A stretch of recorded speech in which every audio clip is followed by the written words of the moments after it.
ओम गुरुर्ब्रह्मा गुरुर्विष्णु गुरुदेवो महेश्वरः गुरुः साक्षात् परब्रह्म तस्मै श्री गुरवे नमः। नमोस्तुनंताय सहस्रमूर्तये सहस्रपादाक्षि शिरोरुबाहवे सहस्रनाम्ने पुरुषाय शाश्वते सहस्रकोटि युगधारिणे नमः। बोले अनंत भगवान की जय हो। श्री अनंत चतुर्दशी व्रत कथा।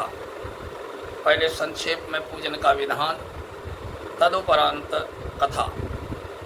व्रत वाले दिन सूर्योदय से पहले ब्रह्म मुहूर्त में उठकर अपने नित्य कर्म से निवृत्त हो विद्वान आचार्य को बुलाकर भगवान का एकाग्र चित्त से पूजन करना चाहिए। पंचामृत श्रद्धापूर्वक पंचामृत से स्नान करा करके भगवान को नैवेद्य अर्पित करें और पूजन की समस्त सामग्रियों से यथाविधि पूजन करें। इस प्रकार नियम पूर्वक व्रत कथा पूजन करने से सर्व सुख, आरोग्यता, समृद्धि, वंशवृद्धि, धन धान्य, संतान, वैभव, विजय की प्राप्ति होती है। अंत में सायुज्य मोक्ष प्राप्त होता है। श्री सूत जी बोले, नैमिषारण्य में पूर्व के समय में गंगा तट पर महाराज युधिष्ठिर ने जरासंध के वध के लिए राजसूय यज्ञ किया था। राजा युधिष्ठिर ने श्री कृष्ण, भीमसेन और अर्जुन के साथ एक शाला में जो अनेक प्रकार से रत्नों से सुशोभित मोती के समान कांति वाली इंद्र सभा के सदस्य शोभायमान हो रही थी, उसमें यज्ञ के निमित्त सभी राजाओं को बुलाया। उसी समय गांधारी का पुत्र दुर्योधन उस यज्ञशाला में आया। उसे देख द्रौपदी आदि स्त्रियां हंसी और आगे जल के स्थान को सूखा समझकर दुर्योधन चलते हुए जल में गिरा। उस समय संपूर्ण तपस्वी राज और द्रौपदी आदि स्त्रियों ने दुर्योधन का उपहास उड़ाया। ये देख दुर्योधन अत्यंत क्रोधित हो अपने मामा के साथ हस्तिनापुर चला गया। उस समय शकुनी ने दुर्योधन से मधुर वचन से कहा कि हे राजन, आप अपने क्रोध को अपने कार्य के लिए छोड़ दें, क्योंकि जुआ खेलने से आप सारे राज्य को प्राप्त कर सकते हैं। हे राजन, यज्ञ मंडप में चलने के लिए उठिए। ऐसा ही हो कह करके दुर्योधन यज्ञ मंडप में आए। इतने में सभी राजा यज्ञ समाप्त कर अपने अपने देश को चले गए। इसके पश्चात राजा दुर्योधन ने हस्तिनापुर में आकर भीम, अर्जुन आदि पांडुपुत्रों को बुलाकर जुआ खेलना आरंभ किया। कपट से उनके राज्य को स्वयं हड़प लिया और निरपराधी पांडवों को जीत कर वन में भेज दिया। अब पांडव वन वन में घूमने लगे। ये समाचार सुनकर भगवान श्री कृष्ण पांडवों को देखने की इच्छा करके उनके पास वन में पहुँचे। श्री सूत जी कहते हैं, सौनकादि ऋषियों, वन में रहने पर दुख से दुर्बल पांडव जगदीश और कृष्ण को देख उन्हें प्रणाम करने लगे। युधिष्ठिर ने कहा, हे जगदीश और परिवार सहित मैं बहुत दुखी हूँ। इस दुख के सागर से मुक्ति का कोई उपाय बताइए। हे प्रभु, किस देवता की पूजा से हम अपना राज्य प्राप्त कर सकते हैं, अथवा इस व्रत को करूं जिससे आपके प्रसाद से मेरा हित हो। श्री कृष्ण बोले, युधिष्ठिर, श्री अनंत भगवान का पूजन व्रत पुरुषों स्त्रियों को करना चाहिए। इससे सभी मनोरथों को पूर्ण होने के साथ साथ सभी पाप नष्ट हो जाते हैं। युधिष्ठिर बोले, श्री कृष्ण जी, आपके कहे हुए अनंत भगवान हैं कौन? क्या शेषनाग हैं? क्या तक्षक सर्प हैं? अथवा परमात्मा को अनंत कहते हैं? हे केशव, अनंत कौन है? कृपा करके हमें यथार्थ बताएं। श्री कृष्ण बोले, अनंत रूप मेरा ही है। सूर्यादि ग्रह और ये आत्मा जो ये कहे जाते हैं, पल विपल, दिन रात, पक्ष, मास, ऋतु, वर्ष, युग, ये सब काल कहे जाते हैं। जो काल कहे जाते हैं वही अनंत कहा जाता है। मैं वही कृष्ण हूँ जिसने पृथ्वी का भार उतारने के लिए अवतार धारण किया है। दुष्टों का नाश और साधुओं की रक्षा करने को वसुदेव के वंश में जन्म लिया है। आदि मध्य अंत कृष्ण, विष्णु, हरि, शिव, वैकुंठ, सूर्य, चंद्र और सर्वव्यापी ईश्वर तथा सृष्टि जो नाश करने वाले विश्वरूप महाकाल इत्यादि रूपों को मैंने अर्जुन के ज्ञान के लिए दिखाया था। योगियों के ध्यान करने योग्य संसार रूप अनंत जिससे में चतुर्दश इंद्र, अष्टावसु 12 सूर्य, 11 रुद्र, नारद आदि सप्तऋषि, समुद्र, विंध्याचल आदि पर्वत, गंगा आदि नदी, वृक्ष और नक्षत्र, 10 दिशा, भूमि, पाताल, भूलोक, भुवा इत्यादि लोक हैं। हे युधिष्ठिर, ये सब मैं ही हूँ, इसमें कोई संदेह नहीं है। युधिष्ठिर बोले, विद्युद्वर, अब आप अनंत व्रत का महात्म्य और विधि कहिए। अनंत व्रत का अनुष्ठान करने वाले प्राणियों को क्या पुण्य होता है, उसका क्या फल मिलता है, सो कहिए, ये मैं जानना चाहता हूँ। पूर्व काल में अनंत व्रत किसने किया है, मृत्युलोक में किसने प्रकाशित किया, ये सब विस्तार से कहिए। तब श्री कृष्ण जी बोले, युधिष्ठिर, पहले कलयुग में, पहले सतयुग में एक सुमंत नाम का ब्राह्मण था। उसने वशिष्ठ गोत्र में उत्पन्न भृगु की सुंदर कन्या दीक्षा का वेदोक्त विधि से विवाह किया। थोड़ा समय बीतने पर उसके गर्भ से उन्नत लक्षणों वाली एक कन्या उत्पन्न हुई। उस शीला नाम वाली कन्या पिता के घर बढ़ने लगी। उसी समय शीला की माता ज्वर से पीड़ित और नदी के जल में गिरकर मर गई। उसके पश्चात सुमंत ने ब्राह्मण की कन्या से, जिसका नाम कर्कशा था, विधि पूर्वक विवाह किया। दुष्ट स्वभाव कर्कशा नित्य झगड़ा करने वाली थी। उसकी सौतेली कन्या शीला नाम की कन्या अपने पिता के घर में भीत पर और खंभा पर और देहली पर चित्रकला में तोड़ आदि से चतुर थी। नीले, पीले, सफेद, काले इत्यादि रंगीन चित्र विचित्र से सतीय शंख, कमल बारंबार बनाया करती थी। इस प्रकार बहुत काल व्यतीत हुआ और इस प्रकार वो कौमार्यावस्था वाली शीला को देख सुमंत ने चिंता की, ये कन्या मैं किसको दूं। इस विचार से दुखी हुआ। उसी समय वेद के जानने वालों में श्रेष्ठ और स्त्री की इच्छा करने वाले कांति युक्त मुनियों में श्रेष्ठ कौंडिन्य ऋषि वहां आए। बोले, हे सुमंत, तुम्हारी सुंदर कन्या शीला को मैं वर्ण करना चाहता हूँ। तब सुमंत ने सुदिन में श्रेष्ठ मुनि एक धर्म पुरुष कौंडिल्य नामक ऋषि से अपनी कन्या का विवाह कर दिया। श्री कृष्ण जी कहते हैं कि हे युधिष्ठिर, गृहस्थ सूत्र की कही हुई विधि से विवाह किया। उस समय मांगलिक कार्य के किए गए स्त्रियों ने मंगल गान किया, ब्राह्मणों ने स्वस्ति वाचन और बंदीजनों ने तुम्हारी जय हो का जय घोष किया। ये विवाह कार्य संपन्न होने पर अपनी कर्कशा से सुमंत बोले, हे प्रिय दामाद को संतोष के लिए कुछ दहेज देना उचित है। ऐसे वचन सुनकर कर्कशा ने क्रुद्ध हो अपने घर के संपूर्ण पदार्थों को एकत्र कर उन्हें एक पेटी में बंद कर अपने पिता के घर जाने को कहा। भोजन से बचे हुए पदार्थ में भोजन के लिए रख लिए। सुमंत से बोली कि घर में धनादि कुछ भी नहीं है, देख लो। हे युधिष्ठिर, ऐसे वचनों को सुनो दुखी हुआ। विवाह के पश्चात कौंडिल्य अपनी पत्नी शीला को रथ में बिठाकर वहां से धीरे धीरे चले। मार्ग में पुण्य रूपा यमुना नदी को देख उनके किनारे पर रथ खड़ा कर नित्य कर्म करने को चल दिए। दोपहर को भोजन के समय उसी यमुना तट पर उतर शीला ने लाल वस्त्र पहने हुए बहुत सी स्त्रियों को देखा, जो अनंत चतुर्दशी में भक्ति पूर्वक जनार्दन भगवान की पूजा कर रही थी। उन स्त्रियों के समीप जाकर पूछा, हे भार्याओं, कृपा कर आप मुझे कहो, ये आप किसका व्रत कर रही हैं? इस व्रत का क्या नाम है? शीला के से वचन सुनकर स्त्रियां बोली, हे शीला, इसका नाम अनंत व्रत है। इस व्रत में अनंत देव की पूजा की जाती है। ये वचन सुन शीला बोली, मैं भी इस उत्तम व्रत को करूंगी। स्त्रियों से पूछा, इस व्रत का विधान क्या है? इसमें क्या दान आदि होगा? किस देवता की पूजा होती है? उसके वचन सुनकर स्त्रियां बोली, शीला, अच्छे अन्न का एक शेर मालपुआ बनवाए, जिसमें आधा भाग ब्राह्मण को दें, आधा स्वयं भोजन करें। कृपणता को त्याग कर शक्ति अनुसार ब्राह्मण को दक्षिणा दें। किसी नदी के किनारे अनंत का पूजन करें। उषा का शेषनाग बांस की टोकरी में स्थापित करें। फिर उस शेषनाग का आवाहन प्राण प्रतिष्ठा करके स्नान कराएं। वेदी पर चंदन, पुष्प, धूप, दीप और बहुत प्रकार के नैवेद्य, अनेकों प्रकार के पकवानों से उनकी पूजा करें।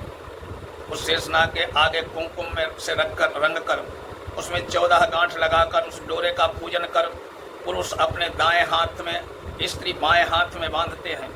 बांधते समय मंत्र पढ़े, हे वासुदेव, इस संसार रूपी सागर में डूबते हुए मेरा उद्धार करें। ऐसा श्री अनंत सूत्र है, उसके लिए मेरा नमस्कार है। तदनंतर सूत्र को हाथ में बांधकर अनंत की कथा सुने। संसार रूपी नारायण अनंत का ध्यान करें। हे शीला, इस प्रकार हमने तुमसे इस व्रत का विधान कहा। श्री कृष्ण जी कहते हैं, युधिष्ठिर, शीला ने स्त्रियों के ऐसे वचन सुन अति आनंद को प्राप्त हो 14 ग्रंथि युक्त डोरा बांध कर व्रत को किया। कार्य में अर्थ को भोजन किया, कार्य के अर्थ को भोजन दिया गया। आधा ब्राह्मण को खिलाया, शेष आप दोनों ने भोजन करा। आनंद से पति के साथ बैलगाड़ी में बैठ गई। उस समय से शीला को इस व्रत का प्रभाव मालूम हुआ। अब अनंत व्रत करने से गौ धन लक्ष्मी से उसका घर परिपूर्ण हो गया। अतिथि के सत्कार में शीला सदा लगी रहती थी। वो माणिक के स्वर्ण मोतियों के हारों से सुसज्जित हो गई। देवताओं की स्त्रियों के समान धन पुत्रादि से युक्त हो, सावित्री के समान पतिव्रता हो, पति के साथ आनंद से रहने लगी। एक समय उसके पति ने शीला के हाथ में अनंत का डोरा बांधा देखा। पूछा, शीला इस डोरे को क्यों धारण किया है? शीला बोली, हे स्वामी, इसके प्रसाद से मनुष्य इस लोक में धन धान्यादि संपदाओं को पाते हैं। उसी अनंत के डोरे को मैंने धारण किया है। शीला के वचन सुनकर उसके पति कौंडिन्य ऋषि ने लक्ष्मी के मद से अनंत के डोरे को तोड़ डाला और बोला, यह अनंत कौन है? उस मूढ़ ने डोरे को जलती हुई आग में डाल दिया। तब हाय हाय कर दौड़ती हुई शीला ने अनंत सूत्र को अग्नि से निकालकर दूध में डाल दिया। इन कर्मों के फल से कौंडिन्य के सब ऐश्वर्य नष्ट हो गए। चोर उसकी गौ चुरा ले गए, आग से उसका घर जल गया। जो जो पदार्थ जिस प्रकार से आया उसी प्रकार चला गया। अपने स्वजनों से कलह, बंधुओं से नित्य प्रति झगड़ा होने लगा। उसी अनंत के डोरों को तोड़ने से घर में दरिद्रता आ गई। भगवान बोले, युधिष्ठिर, इससे कोई मनुष्य बोलता भी न था।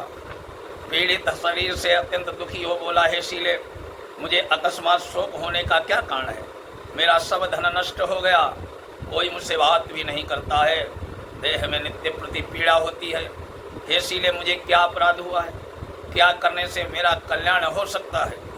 पति के ऐसे वचन सुनकर शीला बोली, हे स्वामी, आपने जो अनंत के डोरे का आक्षेप किया उसी के पाप का ये फल है। हे महाभाग, भविष्य में द्रव्य आदि सब होंगे, परंतु उसके लिए उपाय करो। शीला के वचन सुनो, अति दुखी हो, तप करने का संकल्प लेकर वन में जा आयु लक्षित करके तप का विचार करने लगा। ये से जगदीश्वर अनंत का दर्शन, जिसकी प्रसन्नता से द्रव्य आदि पदार्थ मिलते हैं, उसके हस्तक्षेप से सब पाप नष्ट हो जाते हैं, कहाँ पर मिलेंगे? धनादि पदार्थों से के सुख से तथा न होने से दुख के विचार करता हुआ वो निज जन वन में घूमने लगा। वहाँ उसने फलों से संपन्न एक वृक्ष देखा जिसमें कीड़े पड़ गए। ये देख कौंडिन्य ने वृक्ष से पूछा, तुमने किसी स्थान में अनंत को देखा है? हे सज्जन, देखा हो तो मुझे बताओ, क्योंकि उन्हें न देखने से मेरे चित्त में बड़ा दुख हो रहा है। हे सुन, वृक्ष ने कहा, हे कौंडिन्य, मैंने अनंत को नहीं देखा। ऐसा उत्तर सुनकर कौंडिन्य ऋषि दुखी होकर आगे चले। कृष्ण जी कहते हैं, युधिष्ठिर, अनंत के दर्शन की लालसा करते हुए ऋषि ने वन में इधर उधर घूमती हुई बछड़ों गौओं को देखकर उनसे गाय से पूछा, हे देन, तुमने अनंत को देखा हो तो बता। हे सुन, गाय ने कहा, है तुझ मैं अनंत को नहीं जानती। आगे चलकर एक बैल को देखा। ऋषि ने उससे भी पूछा, हे गौस्वामी, तुमने अनंत को देखा है? बैल बोला, मैंने अनंत को नहीं देखा। तब कौंडिन्य ऋषि ने आगे चलकर दो पुष्करणियों को देखा जिनके कल्लोल से परस्पर लहरें मिल रही थी। कमल कुमुदिनी बहुत प्रकार से शोभा पा रही थी। भ्रमर, हंस, चकवा और सारस बगुला जाति के पक्षी क्रीड़ा कर रहे हैं। उस कौंडिन्य ने पुष्करणियों से पूछा, तुम दोनों ने अनंत को देखा है? पुष्करणियों ने उत्तर दिया, हे दुष्ट, हमने अनंत को नहीं देखा। आगे चलकर उसने गधे, हाथी को देखकर उनसे पूछा, तुमने अनंत को देखा है? उनसे भी संतोषजनक उत्तर न मिलने पर उनकी आशा नष्ट हो जाने से वो वन में बैठ गए। हे युधिष्ठिर, कौंडिन्य जीवन की आशा को छोड़कर विह्वल हो पृथ्वी पर गिर पड़ा। थोड़े समय में सावधान होने पर कौंडिन्य ने उठकर संकल्प किया कि प्राणों को छोड़ दूंगा। भगवान कहते हैं, युधिष्ठिर, तब वृक्ष पर मरने के लिए रस्सी डाली। तभी अनंत जी प्रत्यक्ष होकर आ गए। ब्राह्मण का रूप धारण के अनंत ने कहा, ब्राह्मण इधर जाओ। उनका दाहिना हाथ पकड़कर पर्वत की गुफा में ले गए।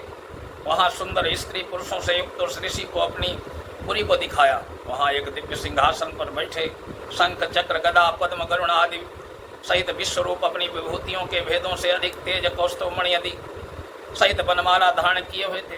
उन देवताओं के देव को किसी से न पराजित होने वाले हैं। उन विश्वरूप को कौंडिन्य ऋषि देखकर उनकी स्तुति करने लगे। हे पुंडरीकाक्ष, मैं पापी हूँ, पाप करने वाला पापात्मा हूँ, मैं पाप से उत्पन्न हुआ हूँ। आप मेरी रक्षा करें, मेरे पापों को हरें। हे जगदीश, आज मेरा जीवन तथा जन्म दोनों धन्य है। तुम्हारे चरण कमलों पर मेरा मस्तक भ्रमर के समान स्पर्श कर रहा है। कौंडिन्य ऋषि के वचन सुनकर अनंत देव मधुर वाणी में बोले, कौंडिन्य, तुम निर्भय होकर अपने मन की बात मुझसे कहो। कौंडिल्य बोले, मैंने अपनी संपत्ति के घमंड में आकर अनंत का डोरा तोड़कर उनकी निंदा की, जिससे मेरी सब संपदा नष्ट हो गई। स्वजनों से नित्य झगड़ा होता है, मुझसे कोई बात भी नहीं करता। दुखी होकर मैं आपके दर्शनों के लिए आया हूँ। भगवान अनंत की कृपा से दयापूर्वक आपने मुझे दर्शन दिया। मैंने जो पाप किया है, कृपया उसकी शांति का उपाय मुझे बताइए। श्री कृष्ण कहते हैं, युधिष्ठिर, भक्ति से संतुष्ट होकर अनंत देव क्या न दें। अनंत भगवान बोले, कौंडिल्य, विलंब मत कर, अपने घर को जा। 14 वर्ष तक भक्ति पूर्वक अनंत व्रत कर, तो सब पापों से छूटकर सिद्धि को प्राप्त करेगा। तेरे पुत्र और पौत्र होंगे, सुख होगा वो करेगा।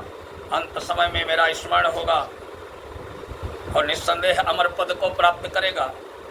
संपूर्ण लोकों में उपचार किए लिए मैं तुमको और भी वर देता हूँ। संपूर्ण विधि से इस व्रत की कथा पढ़ने वाला तथा शीला के समान इस अनंत का व्रत करने वाला इस व्रत के प्रभाव से जल्दी ही पापों से छूटकर परम गति को प्राप्त करेगा। हे कौंडिल्य, तू जिस मार्ग से यहाँ आया है उसी मार्ग से अपने घर जा। तब कौंडिल्य बोला, हे स्वामी, मैंने वन में घूमते हुए आश्चर्य देखा। वो आपसे पूछता हूँ, कृपा कर उत्तर दीजिए। वो आम का वृक्ष, गौ, बैल, कमल आदि जो शोभायमान, पुष्करणी, गदा, हाथी, देव, ये कौन है? आप सूत्रों का वृत्तांत मुझसे कहिए। अनंत बोले, कौंडिल्य, आम का वृक्ष पूर्व जन्म का विद्वान ब्राह्मण है, जो विधर्मियों को विद्या न देने के कारण वृक्ष हुआ, जो विद्यार्थियों को विद्या न देने के कारण वृक्ष हुआ। वो गौ पृथ्वी है, उसने पूर्व जन्म में बीज को चुराया है। वो बैल धर्म है, धर्म और अधर्म के कारण दोनों पुष्करणी हुई हैं। वे पूर्व जन्म में कोई ब्राह्मण जाति की दोनों बहनें थीं, जो धर्म करती थीं, परस्पर रहती थीं। उन्होंने ब्राह्मणों, अतिथि, दुर्बल को कुछ भी भोजन पदार्थ नहीं दिया था, याचकों को भिक्षा नहीं दी थी। उस पाप कर्म से परस्पर लहरी और जल एकत्र होता है। वो गधा क्रोध है, हाथी मद है, वृक्ष ब्राह्मण है और मैं अनंत हूँ, ये कंदरा संसार है। इस तरह कहकर अनंत जी अंतर्धान हो गए। ये चरित्र कौंडिल्य स्वप्न समान देखकर अपने घर आए। श्री कृष्ण बोले, हे युधिष्ठिर, कौंडिल्य ऋषि ने 14 वर्ष अनंत व्रत किया। अंत में अनंत के कहे अनुसार शुभ होकर अंत में अनंत का स्मरण कर अनंतपुर को गया। हे युधिष्ठिर, इसी प्रकार तुम भी कथा सुनो, 14 वर्ष तक व्रत करो। जैसे कौंडिल्य ने अनंत देव के कहे अनुसार फल प्राप्त किया, वैसे तुम भी संपूर्ण मनोरथों को प्राप्त करोगे।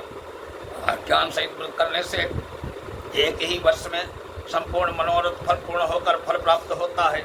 हे युधिष्ठिर, ये व्रत मैंने तुमको सुनाया है। इस व्रत के करने से मनुष्य सब पापों से छूट जाते हैं, इसमें संशय नहीं है। जो कथा सुनते हैं वे पापों से छूटकर अनंत लोक को प्राप्त करते हैं।